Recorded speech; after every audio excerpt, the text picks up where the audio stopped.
नमस्कार, मैं हूं अखिलेश पांडे और आप देख रहे हैं न्यूज भारत। वक्त हो चुका है न्यूज आवर का।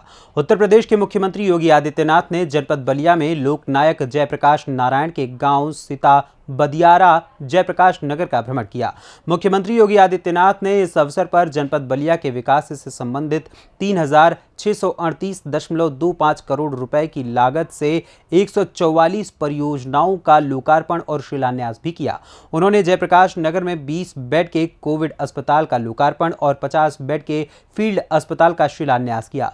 इस दौरान मुख्यमंत्री राज्यसभा के उप सभापति हरिवंश के घर भी पहुंचे और इस सुदूर इलाके के विकास पर विस्तार से चर्चा की।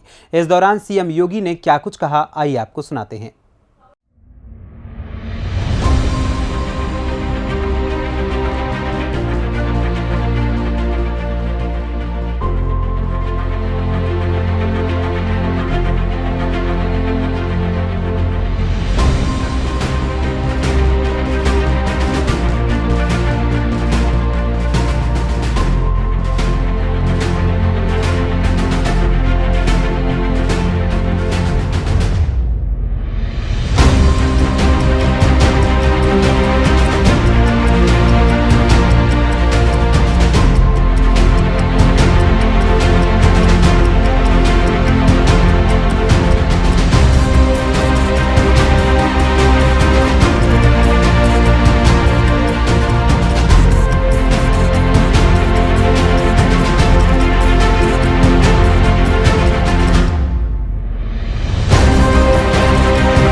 माननीय विधायक श्रीमती केतकी सिंह जी,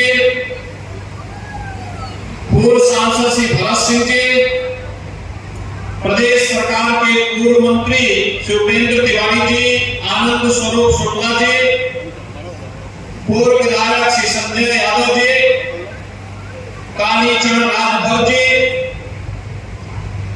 आज के इस कार्यक्रम में उपस्थित पूर्व विधायक शिवशंकर चौहान जी, धनंजय कनौजिया जी, राजधानी सिंह जी, भगवान पाठक जी,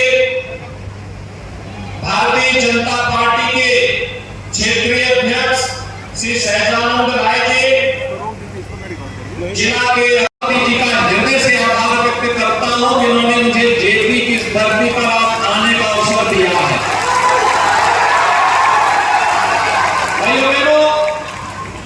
मेरे लिए आज का दिन इसलिए भी महत्वपूर्ण है, एक साथ कई कार्यों को हम इसके साथ संपन्न कर रहे हैं।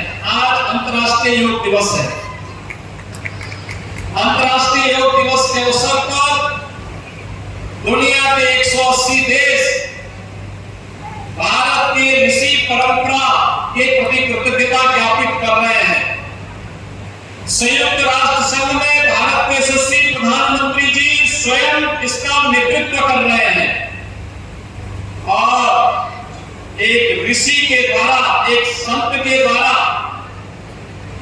इस गांव में जिस चिकित्सालय की नींव रखी गई थी, आज उस चिकित्सालय को हम लोगों ने यहां पर न केवल उसके सुंदरीकरण के और विस्तार के कार्यक्रम को आगे बढ़ाया है, बल्कि हेल्थ एटीएम को भी यहां शुभारंभ करके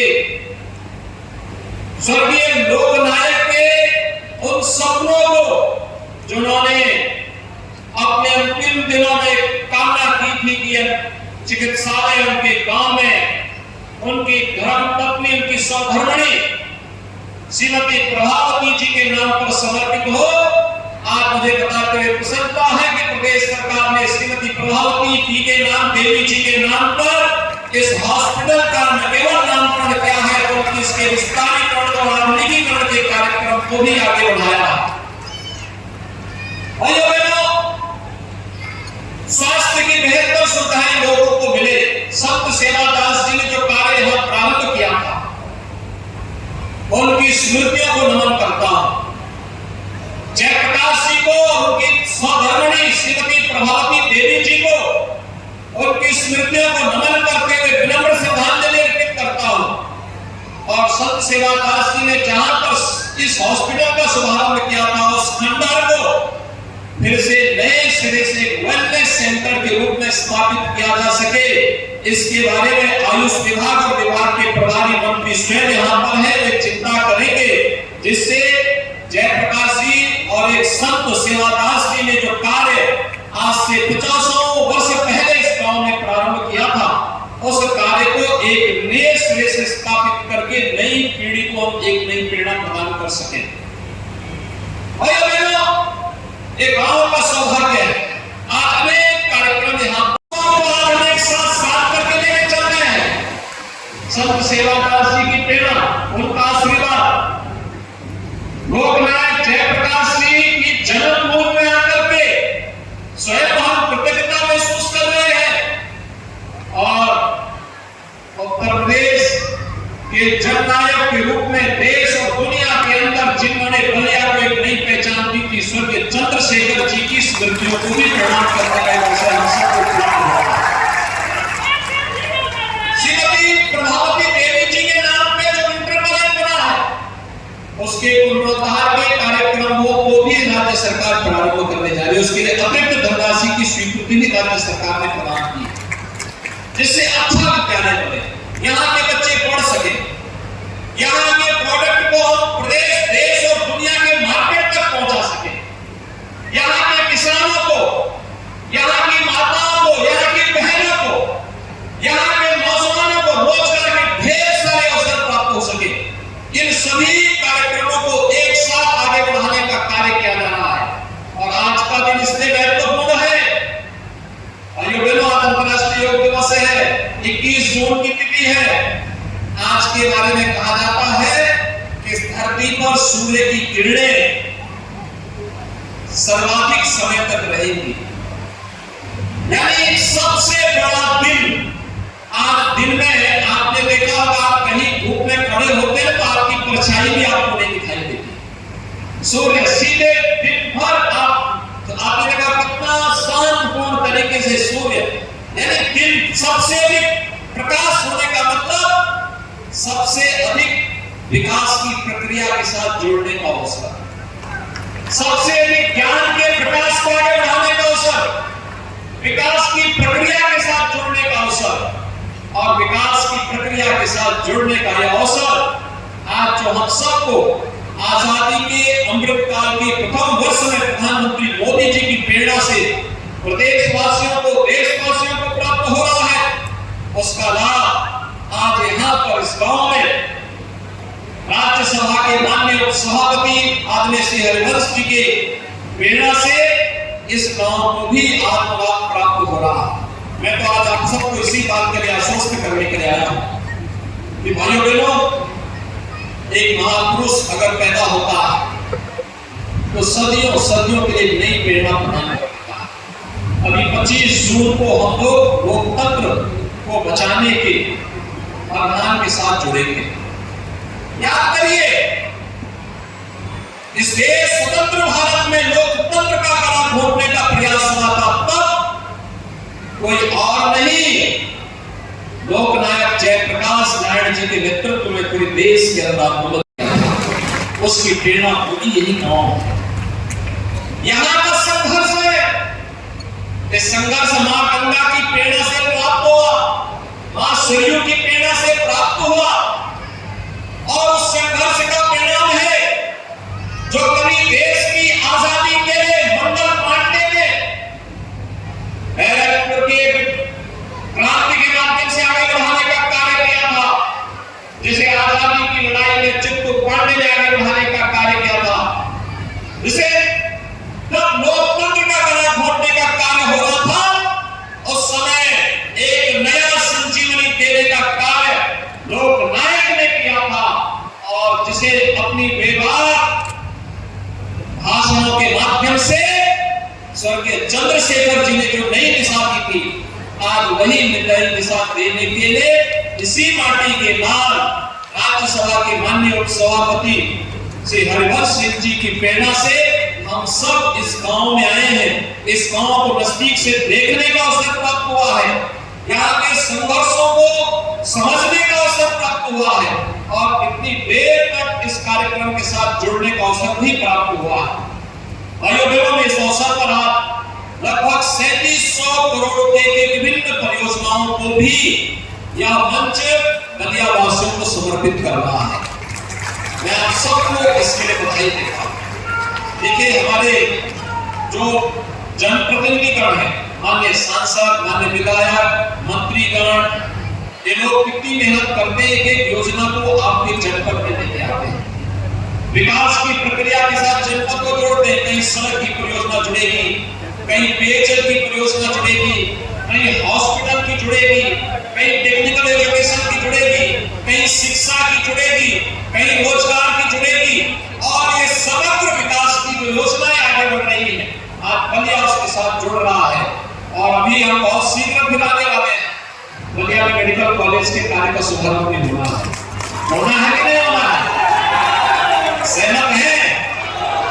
और मुझे लगता है कि वह कार्य भी बहुत शीघ्र प्रारंभ होगा। भाइयों बहनों, आज के इस अवसर पर मैं आपको इन सभी योजनाओं को एक बार हृदय से बधाई देता हूं। बलियावासियों को इस बात की बधाई, संघर्षों से जो आपका पहचान बनी और संघर्ष के जज्बे को अपने साथ सदैव लेकर के चलिए, अपनी पहचान बना करके चलिए और अपनी इस पहचान को बना करके जब तक बलिया चलता रहेगा, मुझे लगता है बलिया जहां कहीं भी रहेगा अपनी इस पहचान के लिए जाना जाएगा। मैं एक बार फिर से संत सेवादास जी की स्मृतियों को प्रणाम करता हूं। लोकनायक जयप्रकाश जी, उनकी सहधर्मिणी श्रीमती प्रभावती देवी जी को, उनकी स्मृतियों को भी प्रणाम करता हूं। इस अवसर पर मैं भारत के पूर्व प्रधानमंत्री स्वर्गीय चंद्रशेखर जी के द्वारा किए गए संघर्षों को भी प्रणाम करते हुए बलिया के उन सभी सपूतों को जिन्होंने आजादी की लड़ाई के बाद भारत की समृद्धि में अपना योगदान दिया है, और सबकी स्मृतियों को प्रणाम करते हुए आप सबके प्रति अपनी शुभकामनाएं देता हूं और विश्वास करता हूं आप सब डबल इंजन सरकार के विकास की इस प्रक्रिया के साथ जुड़ेंगे। आप सबके प्रति मेरी शुभकामनाएं। धन्यवाद। जय हिंद। सिताब गहरा में गया हूं, इसके लिए माननीय हरवंश सिंह जी ने मुझे इसके लिए कहा कि आप वहां आएंगे, अच्छा लगेगा। और भाइयों बहनों, आज मेरा सौभाग्य है कि मुझे आज यहाँ पर आने का सौभाग्य प्राप्त हुआ है। मैं यहाँ देख रहा हूँ, वास्तव में आज से 25-30 साल 40 साल पहले जो गांव मां गंगा और मां सरयू के संगम के तट पर बसा था, वह गांव जो कभी अभिशाप माना जाता था, अब मैं आपको इस बात के लिए आश्वस्त करने के लिए जा रहा हूं, वाटर वे नंबर 1 शुरू हो चुका है हल्दिया से वाराणसी के बीच। मैं यहाँ के किसानों से कहूंगा, आप सब्जी उत्पादन का काम करिए। आपकी सब्जी, आपकी दाल, आपके द्वारा उत्पादित की गई कोई भी वस्तु होगी, उसको प्रदेश, देश और दुनिया के मार्केट में पहुंचाने का कार्य राज्य सरकार करेगी। उससे कोल्ड स्टोरेज बनाने का कार्य हो, मंडी बनाने का कार्य हो, या फ्लोटिंग जेटी बना करके यहाँ से वाटरवे के माध्यम से भूमि बंदरगाह से जोड़ने या वाराणसी तक पहुंचाने के लिए बेहतर कनेक्टिविटी करने का कार्य करेंगे। इसलिए आज 3 बस सेवा इस गांव से उत्तर प्रदेश परिवहन निगम ने अभी माननीय सभापति जी के कार्यक्रमों से शुभारंभ किया है और हम इस बात के लिए आश्वस्त करने के लिए आ रहे हैं कि बेसिक। बलिया से सी न्यूज़ संवाददाता राजू श्रीवास्तव की रिपोर्ट। देखा जाए तो अगले साल लोकसभा चुनाव होने वाले हैं और सबसे ज्यादा संसदीय सीटों वाले यूपी में इसका खास महत्व है। दिल्ली की सत्ता यूपी से ही तय होती है। ऐसे में यूपी में ऐसे कार्यक्रमों को सीधे तौर पर लोकसभा की रणनीति से भी जोड़कर देखा जा सकता है। फिलहाल इस खबर में बस इतना ही। देश दुनिया की तमाम खबरों के लिए देखते रहें सी न्यूज़ भारत। हर खबर आपके साथ, आपके हाथ।